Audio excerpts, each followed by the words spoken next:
네, 시청자 여러분 안녕하십니까? 주간 경제 다이어리 신유정입니다. 정말 무더웠던 한 주, 그리고 폭우처럼 갑자기 내리는 비 때문에 이번 주 좀 힘든 시간을 보내셨을 것 같습니다. 사실 이러한 날씨뿐만 아니라 우리 시장도 쉽지 않았는데요. 이 빅테크 기업들의 낙폭, 해당 영향을 받기도 했고, 무엇보다 계속해서 쏟아지는 실적을 소화하면서 다소 바쁜 시간을 보냈습니다. 우리 시장 이번 주 또 어떠한 이슈가 있었을지 하나씩 체크해 보도록 하겠습니다. 네, 이번 주 우리 시장뿐만 아니라 글로벌 빅테크 기업들의 실적 발표도 계속해서 이어졌습니다. 그중에 테슬라도 성적을 공개했는데요. 실적 발표 이후 충격이 적지 않습니다. 지금 테슬라 그리고 전기차 시장의 업황은 어떠한지 잠시 후에 자세히 살펴보도록 하겠습니다. 자, 그리고 다가오는 대선 판도에 이번 주 좀 새로운 변화가 있었죠.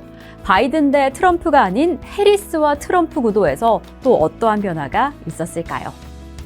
또한 우리 대표적인 온라인 마켓 티몬, 위메프 문제로 시장이 좀 뜨거웠습니다.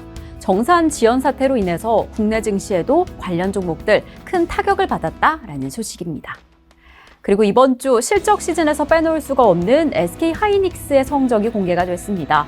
사실 역대 최대 분기 매출을 공개했는데 이 성적에 웃어도 될지 아니면 주가에 울어야 할지 자세한 내용 하나씩 체크해 보도록 하겠습니다. 미국 최대 전기차 기업인 테슬라, 최근에 전기차 수요 둔화 소식에 신규 사업 지연까지 이 해당 소식들이 악재로 작용하면서 주가 좀 흔들리는 듯한 모습을 보였습니다.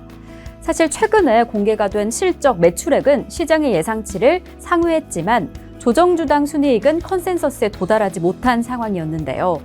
이 2분기 인도량이 전년 대비 5% 감소하면서 매출액이 7%가량 줄어든 이유입니다.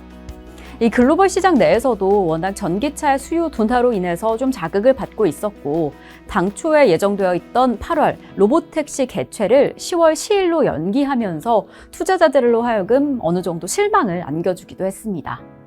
그래서인지 테슬라는 실적 공개 이후에 이 일정을 지연한 이후에 연이은 하락세를 이어가고 있고요. 2년 내에 하루 만에 최대 낙폭을 보이기도 했습니다.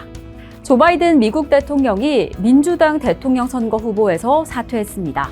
이에 사실상 민주당의 새로운 후보가 된 해리스 부통령과 도널드 트럼프 전 대통령이 첫 번째 유세 대결에 나섰는데요. 사실 최근에 좀 강력했던 트럼프 대세론에서 최근에 한 여론조사 가상 대결에서는 해리스 부통령의 지지율이 트럼프를 앞서기도 했습니다. 그러면서 지금 그 결과 더 예측할 수 없다라는 상황에 도달한 상황인데요. 무엇보다 두 사람이 각기 다른 정책을 가지고 있는 만큼 어떤 후보가 당선이 되냐에 따라서 시장에 좀 큰 변화를 가져올 것이다 라고 보고 있습니다. 그래서 포트폴리오 구성에 좀 혼란이 많으실 텐데 대선까지 시간도 특히나 변동성이 일어날 시간이 충분히 남은 만큼 해당 이슈 조금 더 주의하시면 좋을 것 같습니다. 자, 그리고 이번 주 우리 온라인 마켓이 정말 말 그대로 들썩였습니다. 이 티몬과 위메프의 정산 지연 사태, 그리고 그에 대한 피해가 정말 일파만파 커진 상황인데요. 이에 전자결제주 일제히 하락하는 흐름을 보였습니다.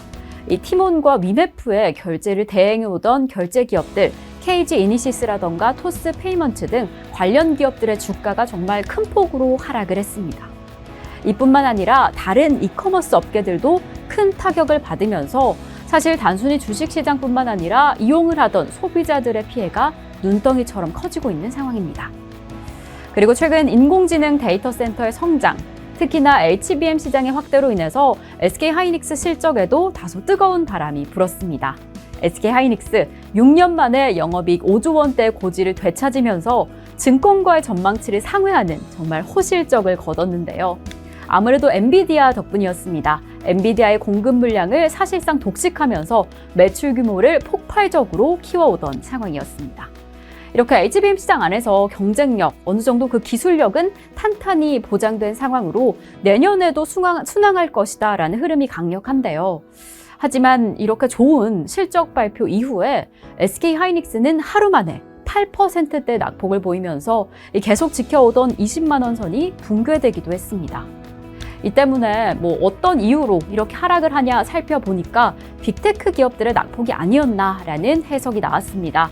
이에 따라서 기관 투자자의 매도세가 좀 강력하게 보여졌고 우리 반도체 시장에 어떤 흐름으로 가져가게 될지 HBM의 판도는 어떻게 꾸려지게 될지 저희 교보증권과 계속 확인해 보시면 좋을 것 같습니다. 네, 일정을 잘 체크하고 이슈를 미리미리 파악하면 시장 대응이 훨씬 수월하실 텐데요. 다음 주에는 또 어떤 일정들이 우리 시장에 영향을 주게 될까? 다음 주 일정부터 체크해 보도록 하겠습니다. 우선 다음 주 월요일 29일에 미국 재무부의 자금 조달 계획이 발표가 됩니다. 은행의 고위대출 담당자를 대상으로 조사된 보고서도 주중에 공개가 될 예정이고요.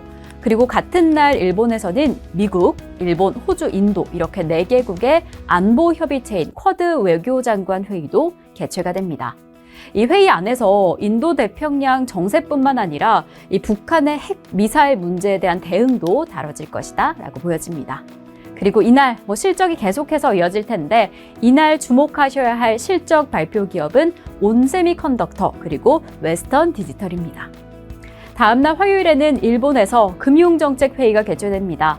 아무래도 지난 회의에서 기준금리 0에서 0.1%대를 유지했는데 이번 회의에서는 금리 인상의 가능성이 점쳐지기도 합니다. 금리 인상 기조 어떻게 이어지게 될지 체크해 보시면 좋을 것 같고요. 그리고 화요일 실적 공개는 P&G와 머크앤드컴퍼니입니다.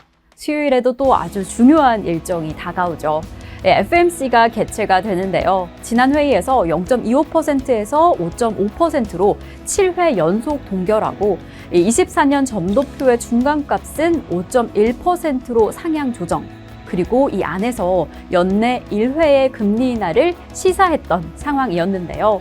사실상 이러한 점도표와는 다르게 시장은 지금 9월에 금리 인하를 한 차례 더 할 것이다. 그러니까 연내 2회의 가능성에 무게를 두고 있습니다. 어떠한 방향성 가져가게 될지 FMC 주목해 보시면 좋을 것 같고 또한 중국에서도 7월 국가통계국 제조업, 비제조업 구매 관리자 지수를 발표를 합니다. 다음 날인 8월 1일, 8월 첫 번째 시장에서는 영국의 통화정책회의가 개최됩니다. 영국 시장 안에서 최근에 꺾이지 않는 서비스 인플레이션 그리고 강력한 임금 상승세 때문에 금리 인하 시점 어떻게 가져가야 할까 고민을 좀 가득 안고 있는 상황이었는데요. 이번 회의에서 어떠한 방향성 가져가게 될지 체크해 보시면 좋을 것 같습니다. 자, 그리고 금요일 미국 노동부에서는 구인 이직 보고서가 공개가 됩니다. 최근에 이 미국 노동시장은 지역이나 업종별로 양극화가 다소 심하다라는 분석이 나왔는데요. 이번 지표를 통해서 이 미국 노동시장 평균적으로, 전반적으로 빠듯한지 혹은 느슨한지를 가늠해 보실 수 있을 것 같습니다. 이러한 노동 상황과 함께 실적도 공개가 됩니다. 아마존부터 인텔, 린데, 쉐브론부터 에어비앤비까지 다양한 기업들이 성적을 공개하니까요. 이 성적 공개 이후에 시장은 어떻게 반응하게 될지 이에 따라서 우리 시장은 어떻게 움직이게 될지 함께 체크해 보시겠습니다. 자, 그럼 다음 주도 저희 교보증권과 함께 든든한 시장 대응 이어가 보시겠습니다. 오늘도 시청해 주신 여러분 고맙습니다.